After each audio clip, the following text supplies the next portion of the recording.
Halo semua, kali ini saya akan menjelaskan cara pembuatan presentasi video. Ya, presentasi video. Sebelumnya, kalian perlu tahu juga apa sih fungsi dan jenis-jenis presentasi video. Nah, ini pengertiannya terlebih dahulu ya. Presentasi video adalah video untuk mengkomunikasikan ide atau gagasan yang digunakan untuk memperkenalkan produk atau cara kerja. Seperti itu. Yang dibuat melalui proses merekam gambar, suara, dan menata urutan dan menyambung atau memotong gambar. Istilahnya ini adalah editing ya, dan menjadi satu kesatuan yang utuh. Nah, ini berapa fungsinya, yaitu berfungsi sebagai sarana untuk mengkomunikasikan ide atau gagasan melalui penyajian suatu produk yang telah dihasilkan. Itu fungsinya. Ini adalah penjelasan lainnya ya. Nah, adapun jenis-jenis video sebenarnya ya ada 5.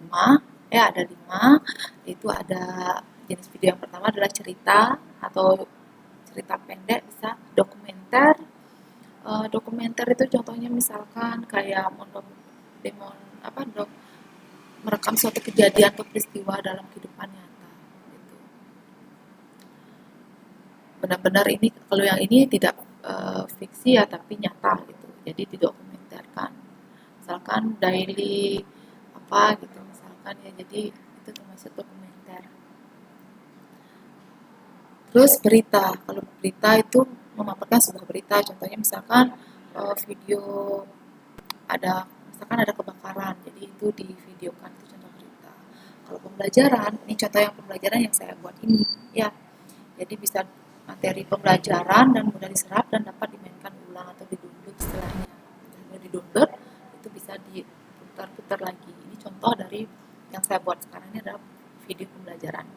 Terus presentasi. Nah, ini yang kita akan bahas. Nanti kalian akan buat namanya video presentasi. Gitu. Nah, selanjutnya ciri-ciri presentasi itu mengkomunikasikan ide, menunjukkan solusi, mengkomunikasikan produk dan jasa, dan menunjukkan cara kerja. Ini ada proses pembuatannya, ya, dimana yang harus dirancang itu tidak terpaku pada teknik dan pengambilan data yang rumit, ya. Teknik pengambilan gambarnya harus menjamin efektivitas komunikasi, ya. Pencetus itu harus terlibat dalam prosesnya, bisa sebagai sutradara atau pemain atau sebagai editor, ya gitu.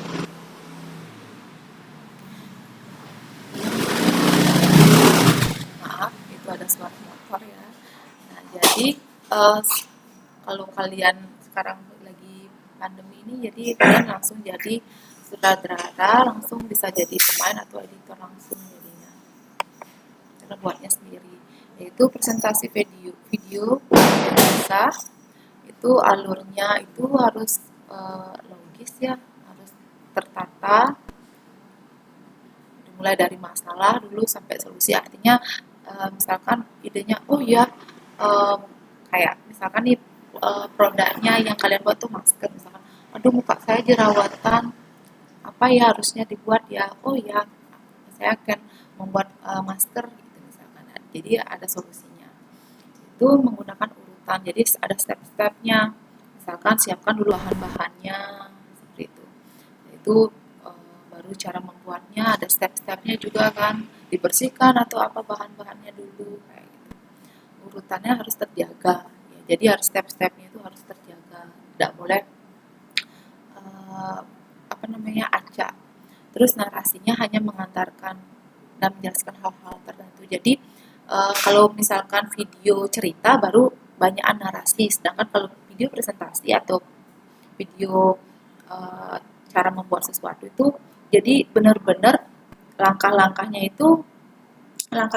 yang di shoot, bukan orangnya atau narasi, kebanyakan kata-kata gitu. Dapat menggunakan kesaksian orang terkenal. Jadi misalkan nanti kalian seandainya nih ya, ini boleh tidak dilakukan sih ya, tapi kalau umpamanya bisa juga boleh. Jadi misalkan dengan menggunakan kesaksian ibunya, misalkan ya ibunya, bu tolong dong pakai, langsung ada testimoninya istilahnya, nah itu oh mukanya glowing mau gitu misalkan, bisa. Atau kesaksian orang terkenal, misalkan artis, ilmuwan, itu akan agak susah. Jadi bisa menggunakan orang-orang terdekat gitu.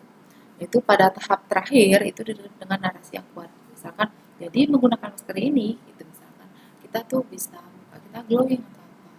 Gitu. Selanjutnya pemahaman dan penentuan masalah, ide, sinopsis, dan treatment dan naskah. Jadi yang pertama itu ini sebelum ke merumuskan um, ide itu ya atau masalah, itu sebenarnya pembuatan video itu ada 3 tahapan, yaitu praproduksi, produksi, dan pasca produksi.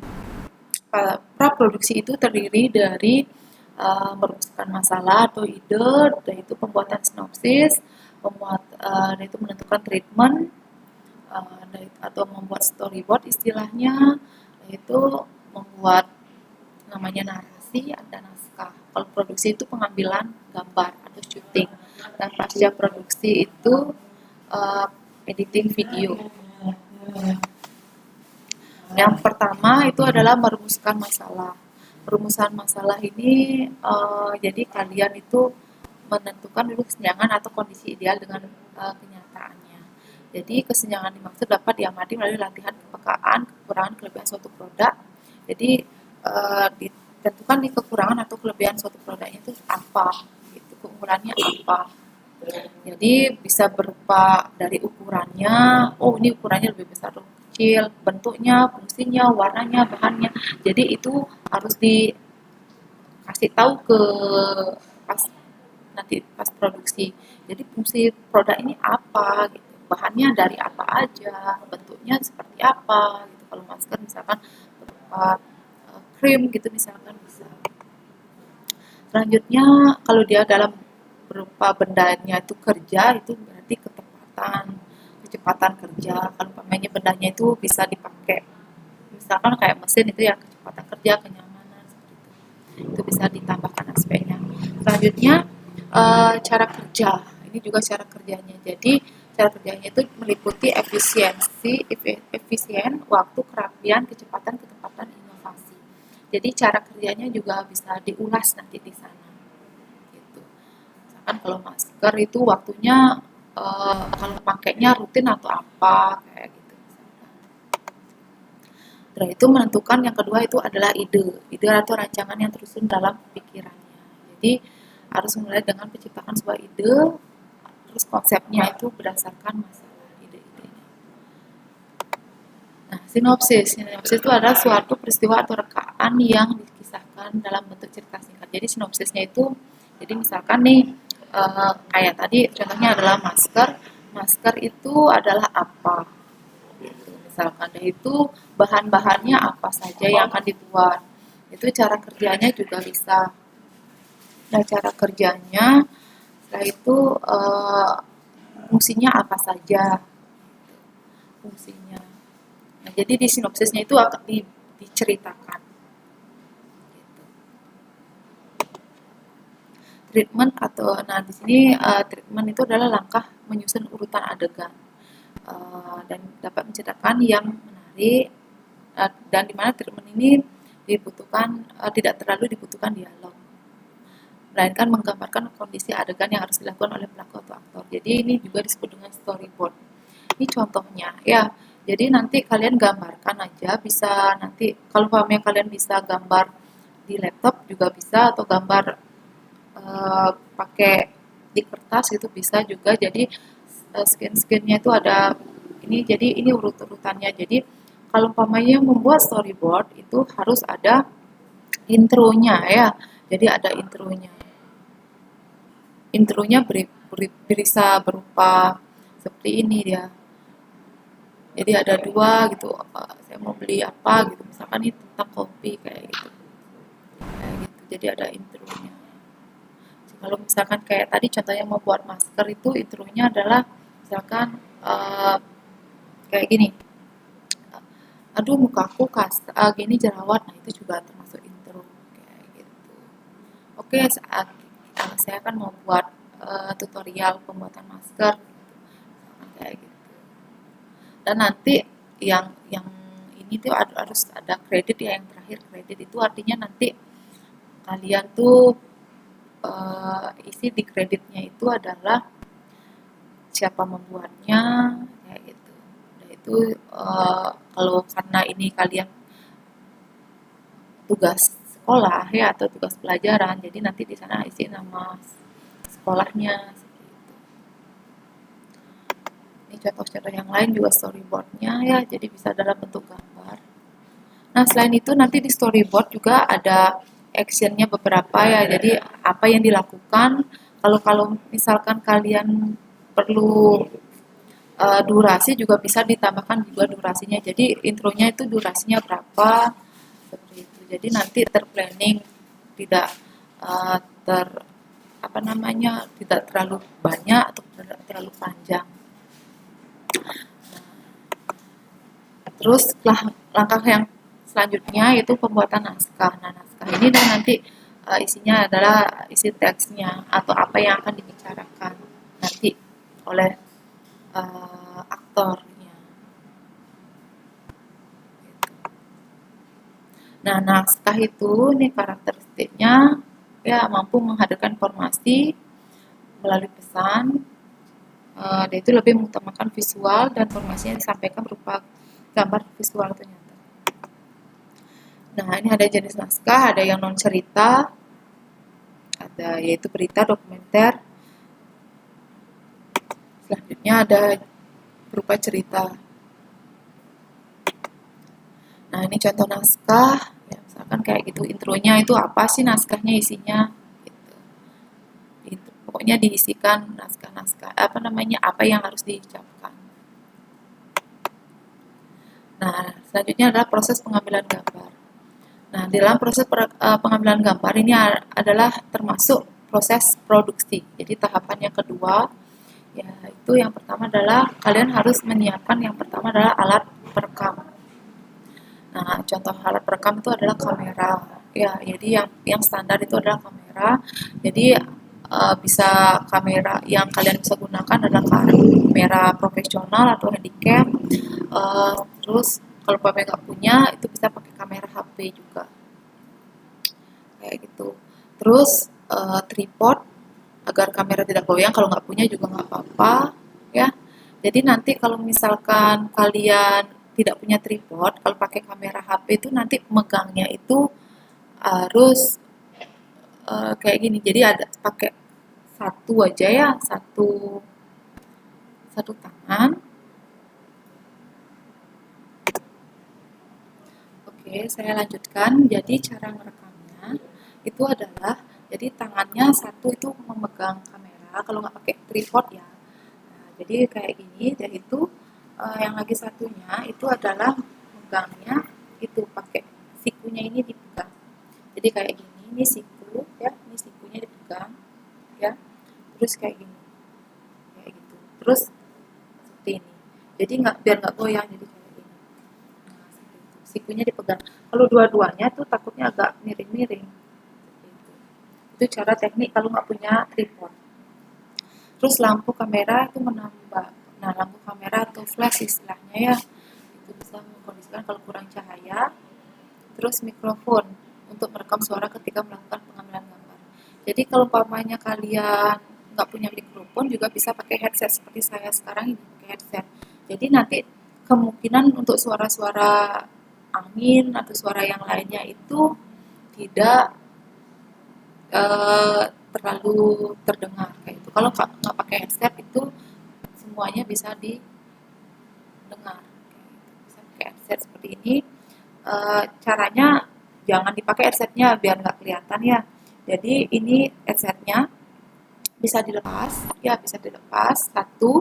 Setelah itu mikrofonnya ini ditaruh di sini, ya seperti ini ditaruh. Ya, jadi nanti ini headset itu kan ada mikrofonnya ya.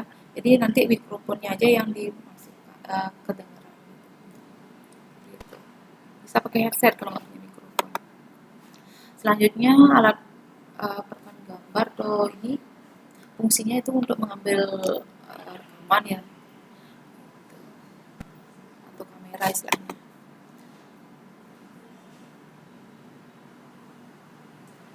yang tadi saya bilang itu ya, jadi pegang kamera itu dengan mantap, gunakan satu tangan. Sama seperti yang tadi saya bilang, dimana kalau bisa itu mengoperasikan kontrol zoom tangan yang lainnya untuk menjaga posisi kamera. Jadi kalau misalkan mau di zoom, kan seperti ini. Nah, kalau umpamanya mau nge-zoom itu, jadi bagi satu yang megang untuk zoomnya. Jadi nggak, biar untuk tidak bergoyang-goyang. Selanjutnya, kalau misalkan bisa tidak menggunakan zoom, alangkah baiknya tidak menggunakan zoom. Jadi kalau bisa sih jangan pakai zoom. Jadi zoom itu nanti tergantung kamera ya, kameranya nanti gambarnya bisa pecah kalau menggunakan zoom. Gitu. Lebih baik nanti ada sih teknik cara pengambilan gambar, nanti saya akan jelaskan bagaimana kalau umpamanya tidak menggunakan zoom ya. Itu peraturan 5 detik, artinya seperti ini. Jadi sebelum merekam itu jangan kalian merekamnya misalnya nih kalian ngomong nih, halo semua gitu. Jadi ngerekamnya itu ada aturannya 5 detik itu artinya kayak gini. Jadi sebelum maksudnya sebelum kalian berbicara, yang aktornya ya, sebelum kalian berbicara itu ada durasi 5 detik sebelumnya kayak gitu. Jadi hitung ya, 1, 2, 3, 4, 5, tapi ini udah ngerekam ya, hitung sampai 5, itu baru ngomong halo semua kayak gitu, atau selamat pagi gitu, atau seperti itu. Dan ada aturan 5 detik setelahnya. Jadi misalkan inilah cara untuk membuat masker, misalkan kayak gitu ya, udah selesai, kalian diam, hitung lagi sampai 5, 1, 2, 3, 4, 5, baru dimatikan rekamannya. Seperti itu. Jadi ada aturan 5 detik sebelum dan sesudahnya diberi durasi 5 detik 5 detik untuk menghindari pemotongan kata gitu. Takutnya nanti misalkan gini bilang halo gitu, misalkan yang terekam tuh lo-nya aja, hanya hilang. Tadinya itu adalah fokus, exposure, dan white balance. Nah ini periksa. Bisa menggunakan fokus juga bisa. Kalau menggunakan kamera profesional ini juga bakalan kalian tahu ya. Jadinya nih fokusnya itu ada, artinya fokus itu objeknya aja yang difokuskan gitu, yang latarnya enggak. Ini kalau pakai kameranya profesional. Nah, tanggal dan waktu, jangan pernah memasang tanggal dan waktunya ya. Kayak gitu, itu akan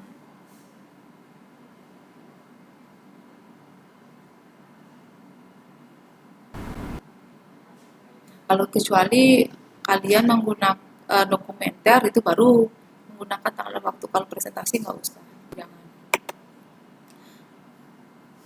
Gambar pengisi atau cutaway, jadi merekam suatu kegiatan orang yang melihat dan tempatnya kayak gitu. Kalau kegiatannya wawancara gitu. Ada Anda tuh perlu mengambil gambar yang lain gitu. Misalkan nih orang yang melihat dan tempatnya.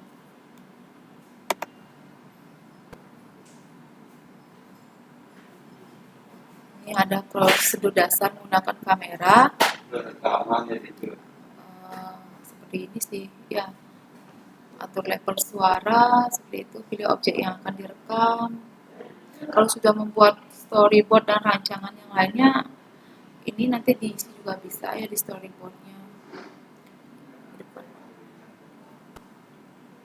Jadi kalau pamannya nge-record, ingat ya, tombol recordnya dipencet. Nanti kalau pamannya misalkan nggak dipencet, aktornya udah ngomong, takutnya nanti aktornya sudah ngomong, malahan belum direcord seperti itu. Yaitu yang selanjutnya, ini cara mengatur fokus. Kalau ini kamera profesional ya. Seperti itu. Nah, kalau ini yang menggunakan handphone, kalau bisa tuh lebih dekat ke objek, hati-hati dengan cahaya ya. Jadi biasanya kalau handphone tuh kadang-kadang pengaturan cahaya itu kalau terang banget nanti dia tuh warna antar mukanya itu nggak fokus ya gitu, misalnya close. Hati-hati itu pokoknya, hati-hati dengan cahaya, jangan terlalu terang, jangan jangan terlalu redup kayak gitu. Ini yang tadi saya bilang penggunaan digital zoom. Nah, ini untuk ukuran gambar ya. Yang pertama itu adalah establishing shoot atau shoot pembuka dari suatu adegan. Jadi yang dilihat itu adalah seperti ini ya. Jadi perlihatkan tempatnya, keseluruhan tempat. Nah, itu selanjutnya extreme long shoot, itu misalkan dari jarak jauh ini biasanya pakai drone seperti itu.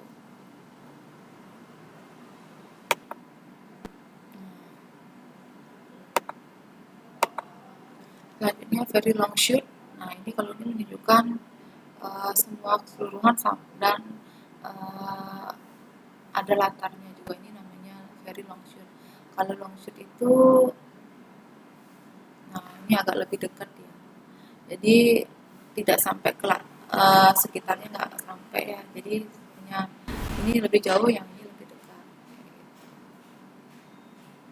Ukurannya yaitu full shoot, pengambilan gambar objek secara penuh dari kepala sampai kaki. Medium long shoot itu misalkan ini kayak ini medium. Night shoot itu mengambil gambar dari kepala sampai lutut. Wide angle itu ukuran pengambilan gambar yang masukkan keadaan sekeliling, jadi sudut lebar akan memberikan pandangan area keseluruhan. Jadi seperti ini ya, sampai pinggang. Mid shoot. Nah, kalau pamannya kalian mau untuk MC itu biasanya pakai ini dia, pakai mid shoot. Atau pakai misalkan kalau pamannya mau nginiin halo semua ya kayak gitu, pakai mid shoot gitu. Ini medium close up. Kalau ini teknik wawancara biasanya kan saling berhadap-hadapan. Big close up. Nah, ini dia close up. Kalau extreme close up itu nginiin detail, misalkan wajah misalkan ya, jadi mata aja, hidung aja, alis aja, bibir aja seperti itu. Kalau misalkan mau telinga aja kayak gitu. Ini one shoot, mengambil satu objek. Two shoot kalau 2 orang gitu. Three shoot kalau 3 orang, dan group shoot itu kalau berkelompok, kelompok orang. Ini gerakan kamera ya. Gerakan kamera itu ada namanya panning, yaitu pergerakan kamera secara horizontal. Jadi ini dia, ini panning set, akhirnya nggak ada objeknya gitu. Kalau tilt atau tiling itu pergerakan dari kamera secara vertikal ya, dari ini ke atas atau dari atas ke bawah. Track in ya, dari gambarnya yang jauh mendekat atau mendekat menjauh kayak gitu. Ini track out, dari dekat ke jauh. Itu kalau umpamanya kalian, nah ini untuk tampilan zoomnya ya, kalau umpamanya mau zoom seperti ini caranya zoom, jangan pakai zoom gini, zoom digital ya, pakai yang di kamera. Jadi kalau mau zoom itu enakan pakai track ini dah, track out atau track in. Ini gerakan kamera. Jadi setiap gerakan harus memiliki makna yang mendukung atau kelebihan produk. Kejelian kamera menampilkan bagian yang utama dan kelebihan produk. Urutan terjangkau kontinuitasnya. Nah ini ya, kalau tidak menggunakan tripod untuk penyanggalan dari penggunaan zoom in, memfokuskan objek, melakukan zoom in. Nah, tata cahayanya itu penting juga ya, tata cahaya. Jadi tata cahaya itu kalau pamannya punya flash ya bagus juga ya. Ini ada fill light, penyinaran terarah yang utama. Selanjutnya kalau pamannya ini fill light itu menyinari, penyinaran yang menggunakan bayangan. Jadi kalau yang ini ada bayangannya, sedangkan yang ini memang benar terfokus, nggak ada bayangan. Ini Ini kalau ini backlight, penyinaran dari belakang subjek gitu. Itu jadi ada jenis-jenis penyinaran atau cahaya, dan ini tata suara. Kalian perlu diperhatikan ya, itu pastikan peralatan perekam itu dan kondisinya baik ya, indikator level audionya juga, jangan melakukan aktivitas yang tidak perlu seperti itu, yang menyebabkan suara tidak terekam. Selanjutnya adalah screen recording. Ini screen recording ini merekam tampilan yang tampak di layar atau berarti keluar visual lainnya. Nah, itu tentang perekaman ya. Setelah itu adalah tahap tahap pasca produksi atau editing. Nah, nanti untuk pasca produksi atau editing ini bisa menggunakan aplikasi-aplikasi edit video ya, editing video. Itu nanti terserah kalian bisa menggunakan aplikasi-aplikasi yang bisa menggunakan Viva Video atau yang lainnya. Tapi yang akan saya jelaskan itu adalah menggunakan yang lainnya ya. Bisa ini yang saya akan menggunakan yaitu dengan Movie Maker. Seperti itu. Oke, untuk Movie Maker-nya nanti akan dilanjutkan ke video yang selanjutnya.